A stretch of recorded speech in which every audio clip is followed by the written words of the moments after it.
Good day, students. I am Prashant Kumar.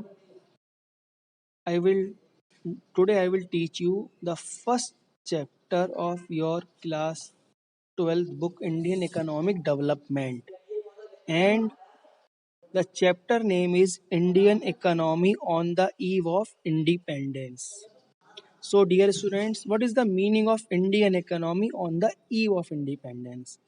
It means when our country become got independent, तो उस समय हमारी economy में क्या क्या कंडीशंस थी, यानी कि इंडियन इकोनॉमी, भारत की अर्थव्यवस्था आज़ादी के समय, ऑन द ईव का मतलब इवनिंग से, कि आज़ादी के समय हमारे इंडिया की इकोनॉमी की क्या कंडीशंस थी।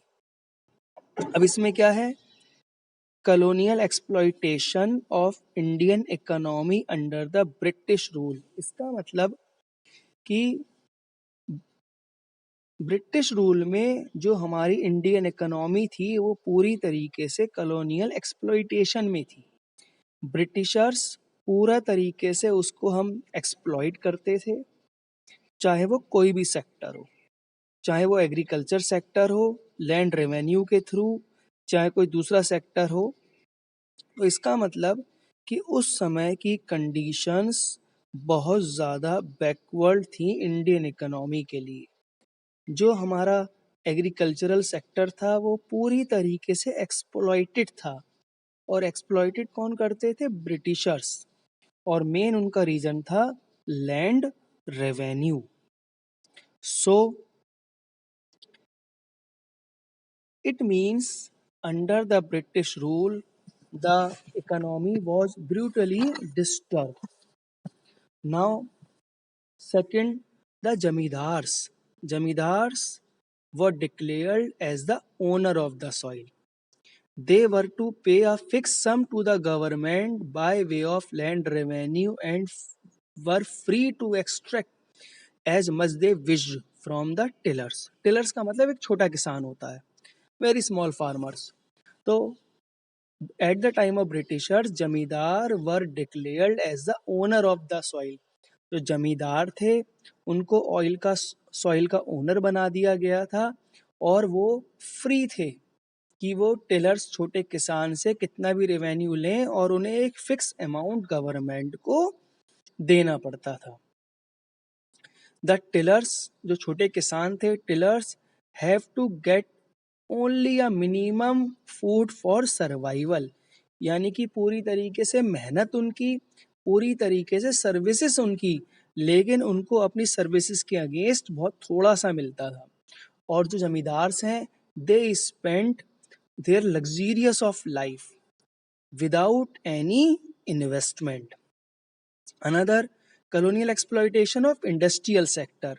At the time of independence, before the time of independence, we can say that industrial sector were totally exploited.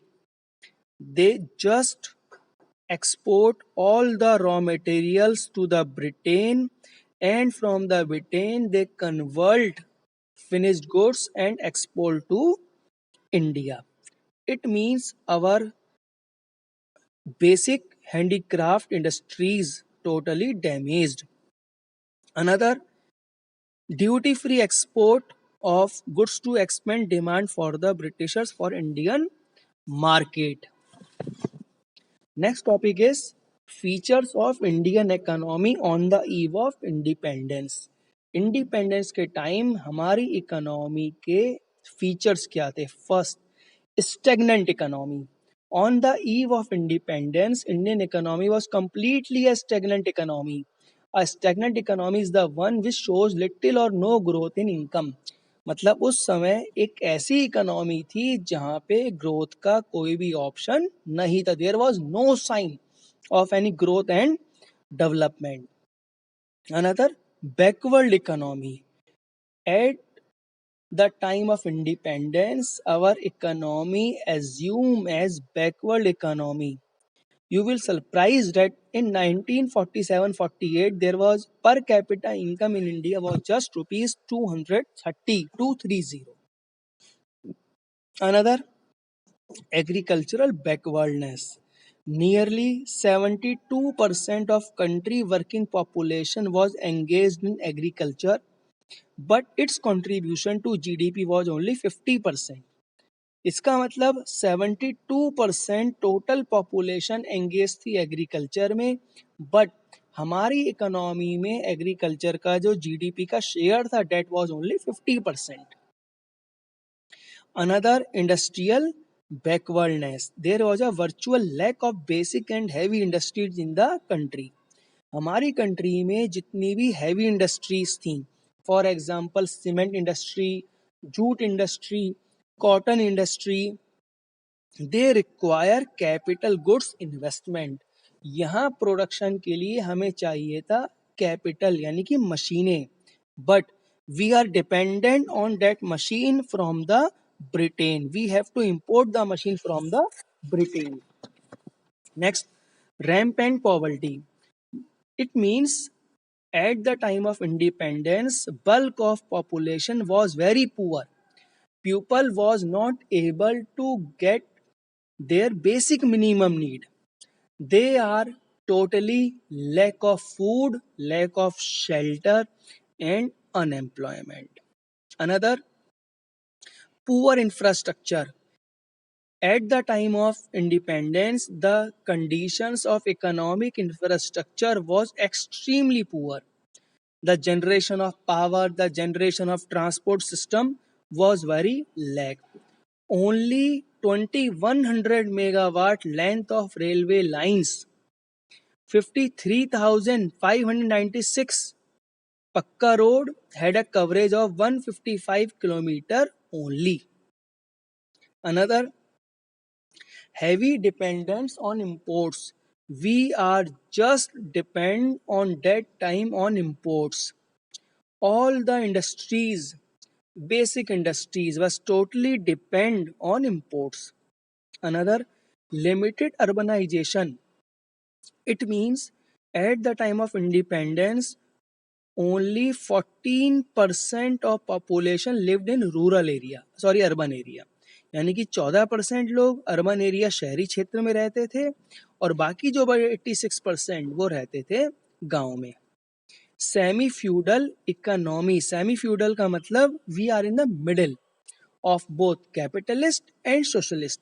इसका मतलब हम कैपिटलिस्ट के भी बेनिफिट्स को एंजॉय नहीं कर पाए और सोशलिज्म के बेनिफिट्स को हम एंजॉय नहीं कर पाए. Another one, colonial economy. Colonial economy destroyed all the total industry was importing heavy goods. Now, condition of agriculture sector. अब एग्रीकल्चर सेक्टर में क्या था eight the time of independence? First, low production and productivity. India में production और productivity बहुत कम थी. आप ये टेबल 1 में डेटा देख सकते हो कि क्या प्रोडक्टिविटी 1947 में थी वीट की और राइस की. Productivity as well as production.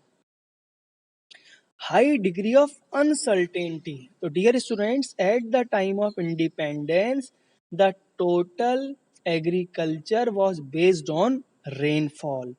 If there was good rainfall, no doubt production will also good. But if there is a lack of rainfall, production will also be less. It means no facility for farmers for irrigation, no wells or canals or permanent means of irrigation at the time of independence. Next, dominance of subsistence farming. At the time of independence, the farmers of our economy is based only their two type of crops. First one is rice and other one is wheat.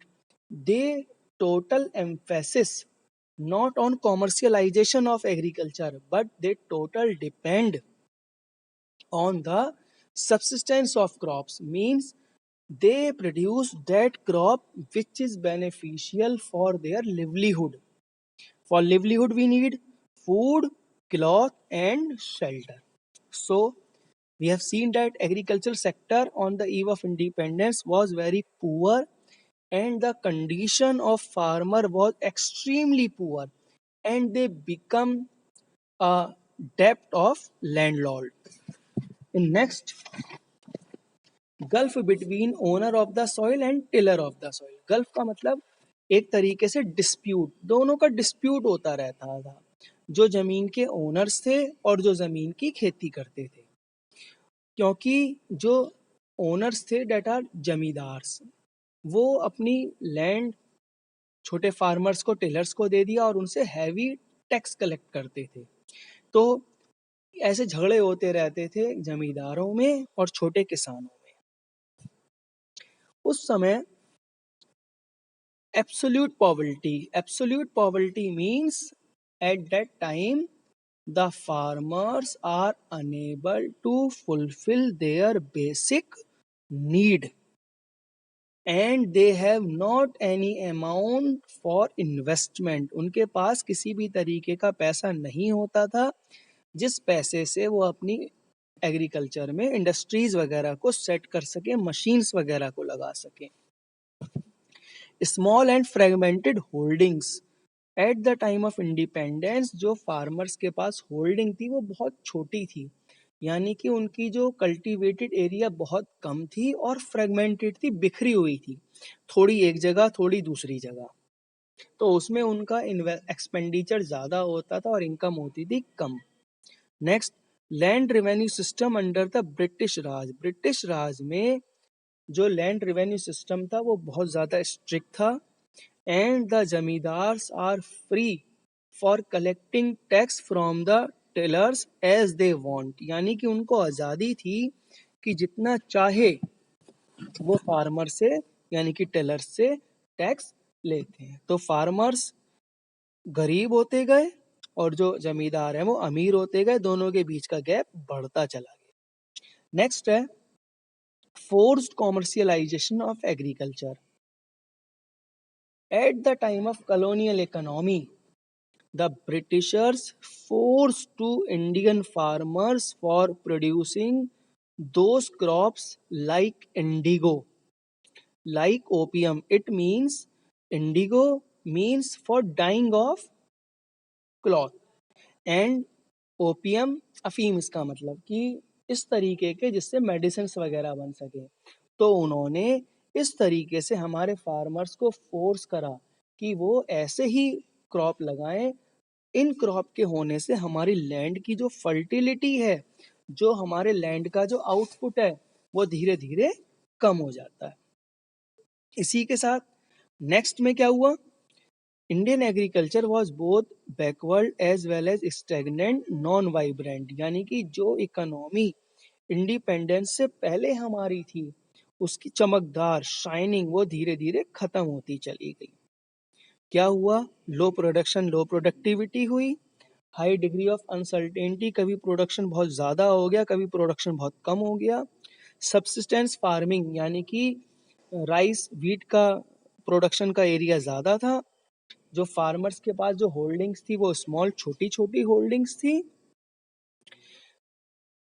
Owner of the soil और tiller of the soil के बीच में gulf होता रहता था, यानी कि खाई, अमीर और गरीब के बीच की खाई बहुत ज्यादा बढ़ गई. लैंड रेवेन्यू सिस्टम ब्रिटिश राज के समय बहुत ज़्यादा डिस्टर्ब हो गया और जो कॉमर्शियलाइजेशन ऑफ एग्रीकल्चर है, यानी कि फार्मर्स को फोर्स करा गया कि वो बस इंडिगो लगाएं, जो ब्रिटेन में कपड़ा को डाई करने के यूज में होता है, और ऐसी लगाएं जिससे लैंड की प्रोडक्टिविटी धीरे धीरे, इंडियन लैंड की प्रोडक्टिविटी कम होती चली गई. Now industrial sector. अभी तक हमने देखा एग्रीकल्चर सेक्टर, अब हम देखेंगे इंडस्ट्रियल सेक्टर.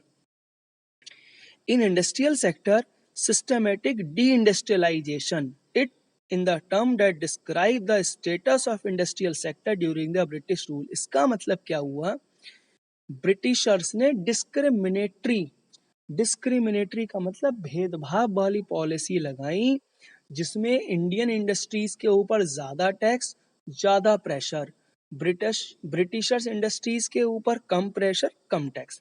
जिससे धीरे धीरे क्या हुआ, इंडियन की इंडस्ट्रीज धीरे धीरे कम होती चली गई और जो ब्रिटेन की इंडस्ट्रीज हैं वो धीरे धीरे बढ़ती चली गई. साथ में इन्होंने क्या करा, decay of handicrafts. Before Britishers period, India के जो हैंडीक्राफ्ट के गुड्स थे, that was world wide reputation of excellence and quality.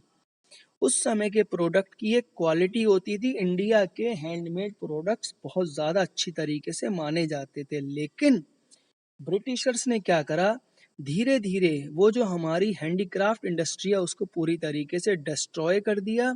उसका टोटल रॉ मटेरियल एक्सपोर्ट कर दिया, और एक्सपोर्ट करने के बाद उस गुड्स को टोटल एक्सपोर्ट कर दिया ब्रिटेन में, और ब्रिटेन से मशीन मेड गुड्स धीरे धीरे इंडिया में आते चले गए। उससे क्या हुआ, जो हमारे इंडिया में जो अनएम्प्लॉयमेंट है वो बढ़ता चला गया, और जो जिस चीज़ में हम इतने एक एबल थे कि भाई हमारे हैंडीक्राफ्ट गुड्स इंडिया के वर्ल्ड वाइड फेमस होते हैं, वो धीरे धीरे खत्म होते चले गए। उन्होंने हमारी ब्रिटिशर्स ने बिल्कुल बेसिक नीड्स को धीरे धीरे खत्म कर दिया। Next, discriminatory tariff policy of the state. ये मैं पहले भी पेज में बता चुका हूँ आपको कि एक्सपोर्टर्स टैक्स रेट्स, टैरिफ का मतलब टैक्स, इंपोर्ट और एक्सपोर्ट में बिल्कुल चेंज कर दिया। यानी कि जो हमारे यहाँ से गुड्स एक्सपोर्ट होता था उसमें टैक्स रेट 0 कर दिया। यानी कि ब्रिटिशर्स को रॉ मटेरियल बहुत कम अमाउंट पे मिलने लग गया, और वहाँ से जो गुड्स इंडिया में भेजा गया उस पे इम्पोर्ट टैक्स बहुत ज़्यादा बढ़ा दिया गया। यानी कि हमारे यहाँ से रॉ मटेरियल बहुत कम प्राइस पे चला गया, और वहाँ से फिनिश्ड गुड्स बहुत ज़्यादा प्राइस पे हमारे इंडिया में हमें इम्पोर्ट करना पड़ा। Next, disappearance of princely court. जो हमारे राजा महाराजाओं के टाइम में कोर्ट हुआ करती थी, नवाब थे, राजा, प्रिंस, एम्पिरर्स, वो जितने भी प्रिंसली कोर्ट्स थे वो धीरे धीरे ब्रिटिशर्स ने बंद कर दिए, और उसकी जगह उन्होंने वो सारे जज वगैरह बैठा दिए जो सब डिपेंड थे उनकी इकोनॉमी पे। कंपटीशन बढ़ गया, मशीन मेड प्रोडक्ट यानी कि हैंडमेड प्रोडक्ट का कंपटीशन बढ़ गया मशीन मेड प्रोडक्ट से। न्यू पैटर्न ऑफ डिमांड, हमारे डिमांड का पैटर्न बदल गया। यानी कि जो चीज़ हम खादी वगैरह यूज़ करते थे, वो कपड़ा, सब ये चीज़ें कम होती चली गई, और ये धीरे धीरे we are depend on the Britishers product. धीरे धीरे हम ब्रिटिशर्स प्रोडक्ट के ऊपर पूरी तरीके से डिपेंड हो गए। Next, introduction of railway. ये ब्रिटिशर्स ने बढ़िया काम करा था कि जो ट्रांसपोर्टेशन है, ट्रांसपोर्टेशन में वो उन्होंने they introduce railway in India. Railway introduce करने से क्या हुआ, जो हमारा ट्रांसपोर्टेशन कॉस्ट था वो धीरे धीरे कम होता चला गया। ये एक थोड़ा सा बेनिफिशियल था इंडियन इकोनॉमी के लिए। और इसी के साथ टोटल ब्रिटिशर्स का मेन मोटिव क्या था कि वो इंडियंस पूरी तरीके से डिपेंड हो जाएं उनके ऊपर, रॉ मटेरियल उनके पास हो नहीं, everything we all depend on Britishers. इन सब से क्या हुआ, नेक्स्ट टॉपिक है हमारा growth of modern industry was bleak. यानी कि जो हमारी मॉडर्न इंडस्ट्री, आज जो हम इंडस्ट्री देखते हैं उसकी जो ग्रोथ है वो बहुत ज़्यादा हल्की हो गई। हल्की इन द सेंस, आज भी जो हमारे यहाँ स्टील इंडस्ट्री है, कॉटन इंडस्ट्री है, सीमेंट इंडस्ट्री है, वो पूरी तरीके से डेवलप नहीं है। वर्ल्ड वार फर्स्ट और सेकंड के बाद वी हैव स्कार्सिटी, हम पे कमी होती चली गई रॉ मटेरियल की। स्टेट पार्टिसिपेशन धीरे धीरे कम होता चला गया। स्टेट पार्टिसिपेशन का मतलब गवर्नमेंट जो गुड्स का प्रोडक्शन कर रही थी वो धीरे धीरे कम हो गया, जिससे क्या हुआ, प्राइवेट सेक्टर ने अपने प्रॉफिट के लिए उन सब चीज़ों को ज़्यादा प्राइस लेना चार्ज कर दिया। हमारी हैंडीक्राफ्ट इंडस्ट्री बहुत ज़्यादा डिस्ट्रॉय हो गई, डिस्क्रिमिनेटरी पॉलिसी हो गई, मॉडर्न इंडस्ट्री की जो ग्रोथ होने की चांसेस थी वो बहुत ज़्यादा कम हो गई, कैपिटल इंडस्ट्री के लिए टेक्नोलॉजी वगैरह गुड्स बहुत ज़्यादा कम हो गए, और हमारे हैंडीक्राफ्ट गुड का कंपटीशन हो गया मशीन मेड प्रोडक्ट से। उससे कंट्री में क्या हुआ, इंडिया में रहने वाले लोगों की पर कैपिटा इनकम कम होती चली गई, और धीरे धीरे we are in the grips of डेब्ट ट्रैप। हम ऐसी स्थिति में आ गए कि हम सब चीज़ के लिए ब्रिटेन के ऊपर डिपेंड हो गए। So students, In this video, we just seen the Indian economy at the time of independence and features of Indian economy. Thank you very much.